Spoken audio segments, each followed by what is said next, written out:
Eh, ang sekretary nga ninyo, wala dito eh. Kung anong pamumulitik ang ginagawa na naman ng sekretary nyo. And if the other cabinet members are here, why could the most important department not be present?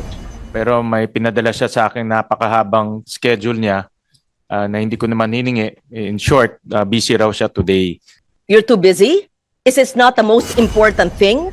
Pag kayo ay humihingi ng mga budget ninyo, maski overnight, nandyan kayo. Pero pag crisis action plan, marami kayong dahilan. Pag sa ibang bagay, mabilis pa sa alas 4. Pero sa krisis, wala. Ano ba kayo? Kasi wala ang inyong DOE secretary eh. Tapos sasabihin nyo, kasi po nag-break, excuse me, hindi po nag-break ang Senado na hindi inaaksyonan ang hinihiling ng executive. Sagsabi po kayo, sir, with all due respect, kasi po nag-break, hindi po magandang pakinggan yan. Hindi po mag-break ang Senado kung sinabi nyong kailangan ng congressional approval ang paggamit ng PNOC ng kanilang pondo. Hindi pwedeng tinuturo-turo nyo kami. Hindi nyo pwedeng sinasabi, makinig kayo. Huwag kayo nagpapalusot dito ha. Sinasabi nyo, yung letter na sa inyo eh. Tapos nag-break kayo. Double jeopardy, hindi pwede yun. Sorry, hindi po kami papayag nun. Kung alam po namin hindi kami mag-break, tama po ang chair. Kina mo nga mag-break. Gusto nyo Holy Week, magtrabaho tayo dito eh. Darating lahat ng secretary. Burn the midnight candle. Walang labasan sa kwarto hanggang hindi nakita ang pagtulong sa itang tao. Pero wag niyong sasabihin na nag-break kami kaya hindi napasa yung hiniling ng DOE na congressional approval. Hindi po, sir. Hindi niyo kasalanan yon kasi wala ang inyong sekretarya. What's up guys? Papanoorin natin ngayon ang nangyari sa Senate hearing ni Senator Loren Legarda tungkol sa unprepared contingency plan ng Department of Energy. While ang mga senador, dismayado sa hindi pagsipot ni Garin sa pagdinig.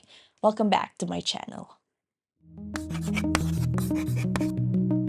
Just for the record, may we know where Secretary Sharon Garin is? I'm trying to verify, but I heard she's on her way to Malacanang at the time that we had the press con at 8:30 to 9:30, and she was on the way. Yes, this morning. Yes, thank you. Thank you. Just for the record, Senator Kiko, I actually told her that it's imperative that she brief us in person dahil ang isa sa pinakamalaking casualty dito ay energy sector. Sure. Pero may That's pinadala siya sa unacceptable. akin napakahabang schedule niya na hindi ko naman hiningi. In short, busy raw siya today. No? Pero sabi ko nga sa kanya, kung merong isang dahilan kung bakit tayo Sure. nandito, ay dahil mataas ang presyo ng langis at hindi rin natin alam kung tuloy-tuloy pa yung supply natin. Kaya sana makarinig namin sa ating secretary kung ano ba yung kanyang plano. Kasi kung nawalan tayo ng supply ng langis, malaki ang ating problema. I hope that the undersecretaries can commit a contingency plan, hindi lang motherhood statement, katulad ng sinabi ni Sa isang napaka-importanteng hearing, wala yung mismong dapat sumasagot. Ang secretary ka ng Department of Energy, pero absent ka. And that tells me one thing. Either you don't care or you're not prepared. And honestly, parang problema yon. Habang nangyayari to, sino ang nagsisuffer? Mga Pilipino. Walang malinaw na contingency plan, walang direksyon, so bakit natin inilalagay sa pwesto yung mga taong hindi kayang humarap sa ganitong crisis? Grabe. Nakaka-stress. Pero sige, tuloy natin. I join you and Senator Kiko and the rest in asking that no less than the cabinet level should be here. Kung nandito ang SFA, bakit hindi yung iba? You're too busy? Is this not the most important thing? Admit there's a crisis. You must have a crisis action plan.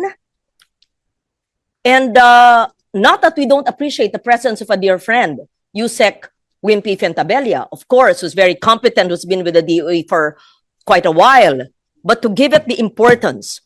If Sec Rex and Sec Laurel could be here, why should the DOE secretary be exempted from this? When DBM is here, pag kayo and NEDA, pag kayo ay humihingi ng mga budget ninyo, maski overnight, nandyan kayo. Pero pag crisis action plan, marami kayong dahilan. The Senate will not allow that No, not at all. unless you are not admitting that we are in a crisis situation. Obviously, it's crisis. Then you're lost in translation o nahihibang. Hibang na talaga sila. Because to be everyone honest. must act as if we were an ICU situation. That's how it should be. Not to enrage the people and not to let the people panic. But on the contrary, if they see the government on the ground and having more than what the chair mentioned, so-called motherhood statements, not just curated PowerPoints. We want to see your action plan. How many people, families will be positively affected, if any? And what are the monies, the funds needed for continuing appropriations? And what are the line items in GAA 2026 na pwedeng ikalap maging savings para ito ang gagamitin? Tapos sasagutin ng DOF at ng DBM saan manggagaling ito considering 2.5 months pa lang at aminadong wala pang pera ang gobyerno. Pinapaasa ang mga tao tapos walang ibibigay. Hindi pwede yon. Tapos wala pa ang ibang kabinete dito. Pag sa ibang bagay, mabilis pa sa alas 4. Pero sa krisis, wala. Ano ba kayo? Ano mo kayo talaga? Thank you, Mr. Chair. Now, this is not just absence. This is disrespect. Walang respeto sa Senado at higit sa lahat, walang respeto sa buong Pilipinas. This is an emergency. Hindi ito simpleng issue lang. Like what Senator Lauren Legarda said, this should be treated like an ICU situation. Pero paano mo aayusin ang isang crisis kung hindi mo nga inaamin na may crisis, di ba? So no admission, no urgency, and no urgency, no action. Pero pagdating sa budget, ang bilis. Ang bilis-bilis. Kahit anong oras pa yan. Paghingi ng pondo, instant. Pero accountability, biglang nawawala. Uma-absent, di ba? And let's be real. Kung kaya niya, dapat nandyan siya. Kung hindi siya handa, then maybe she shouldn't be there in the very first place. Has been ongoing for several weeks. And you're saying that hindi po nabago. Ano po ang dapat gawin ayon sa inyong mungkahi at ganong katagal bago nyo mabago para akma We will, sa panahon? yes, thank you, Mr. Chair. We will be presenting for legislative action po yung pag-change ng trigger. Nasa batas po kasi yung trigger. Kung batas po yan, kung paano ko lang batas, tanong ko, nabigay na ba nyo sa Senado at sa Kongreso yung bill? Pangalawa, na-certify ba ng urgent? At kung hindi pa, anong sense of urgency ninyo sa DOE kung sinasabi nyo sa hearing na ito na kailangan may batas na ganito, Mr. Chair. legislation? Number one, are the draft bills in both houses of Congress, have they been referred to the appropriate committees? I did not see a certification of urgency by the Office of the President. If you seem to say, sir, that this is very urgent. Mr. Chair, if I may, we did realize this when the situation unfolded as shown on the graph. So with this realization, we said that we need to change because with what has recently happened, we need to change the trigger probably to make it more reactive to situations like this. Just to clarify, yung trigger kasi is meant to do two things.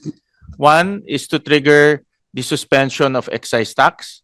Two is to release the Pantawid Pasada under DOTR. But ito are for purposes of triggering the release of funds. Ang DOE should have a much different trigger.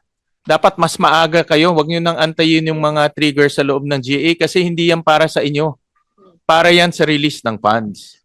No, so ang punto ko, nung nangyari na yung digmaan, ang analysis ng DOE should be very different. I don't think you should blame the trigger. Kaya late tayo umakto. Kasi iba yun eh. Ibang And here's another thing. Bakit nyo isinisisi sa trigger na hindi para sa inyo? Lahat ng sektor may kanya-kanyang trigger. And that's normal, you know? Pero ang trabaho ng DOE is to anticipate and not to react. Hindi pwedeng naghihintay lang kayo kung kailan may mangyayari bago kayo kikilos, bago kayo mag-iisip sa kung anong gagawin nyo. May nangyayari sa Middle East. And it's a global implications. Even before pa magkaroon ng issue, dapat may plano na. Advanced thinking, di ba? Preparedness and strategy. Kaya nga po tinawag na contingency plan, di ba? Hindi yung sakalang gagalaw kapag nandyan na yung problema. Sakalang susolusyonan pag andyan na. Kakainit ko yun ng ulo. The congressional approval is needed based on the answer to the question of Senator Ontiveros. So, has it been communicated to both houses? I think a letter was submitted to the committee chairs, but naka-break po ang... Wait. Excuse me? Naka-break daw? Sinasabi mong naka-break yung Congress. Let me get this straight, ha?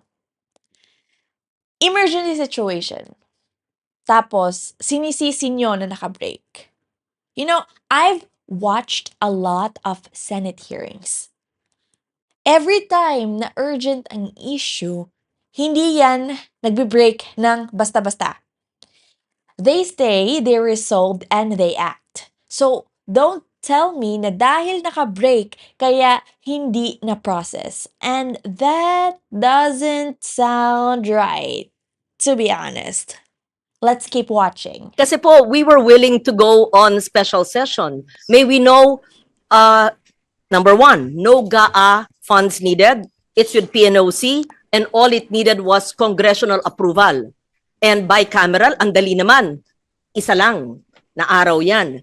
May I know, kailan po binigay ng DOE sa Senado, kailan natanggap yung sulat, kailan binigay sa atensyon ng leadership at ng chair ng komite? May we know? I mean, this is what I mean eh. We act with urgency. It's not a matter of walang pondo. May pondo, it came from DOE's information, congressional approval. So it doesn't take too much if it's an urgent matter. We were able to pass the excise tax and to be fair to the chair, kaagad nagtrabaho at napasa po namin. So kailan po ito? Ko po tinatanong yung ilang cargo. Simple question. If the DOE says that all it needs is congressional approval and the PNOC has the funds, and you said that the letters were sent because it is important that the people know that letters are not sitting in the Senate without action. We would know if there is a letter that is deemed urgent. Kasi wala ang inyong DOE secretary eh. Wala dito eh. E nandito siya last week.